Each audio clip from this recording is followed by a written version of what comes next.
treasures with your gaming archaeologist, Sid Bolton.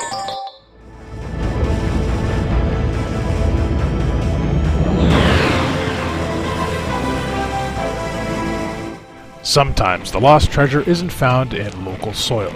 Instead, it can come from far, far away, such as the land of the rising sun. In fact, the lost treasure I want to share with you today does come from Japan, and its name is Ikaruga. In my experience, when you say shooter these days, everyone starts talking and thinking about the latest Battlefield or Call of Duty. But back in the old days, shooters were two-dimensional masterpieces, and this game is no exception, although it does have a few minor 3D elements to it. Developed by Treasure in 2001 in the arcade and subsequently on the Dreamcast and GameCube, you can also find it on Xbox Live Arcade, Android, and even Windows earlier this year.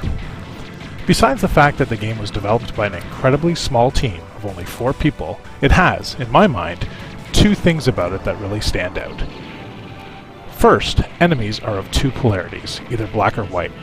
Your ship can also be switched from black to white, only bullets of the opposite polarity can kill you, and same polarity bullets are absorbed and converted into energy that is used by the game's special weapon, the homing laser.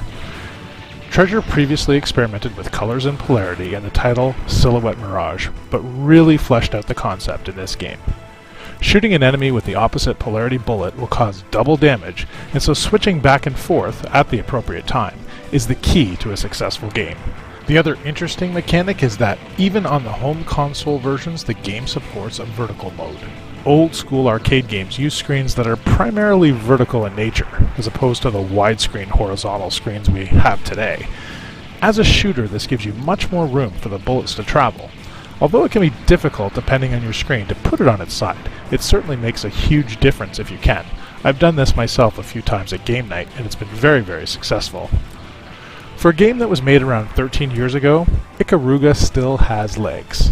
Until it hit Xbox Live Arcade in 2008, the game was only available in North America officially as a GameCube release, which has maintained its value if you try to buy it today. Now, original Dreamcast versions are going for big, big bucks as the game has obtained somewhat of a cult status. If it's not enough to try and dig up this lost treasure on its own merits, I suggest you also seek out Radiant Silvergun, since Ikaruga is actually a spiritual successor to that game. So there you have it, folks. Some great lost treasure for you, and until next time, I'm Sid Bolton, your gaming archaeologist, seeking out the greatest games you may not have heard about and bringing them to you here, right here, on the OMG Hour.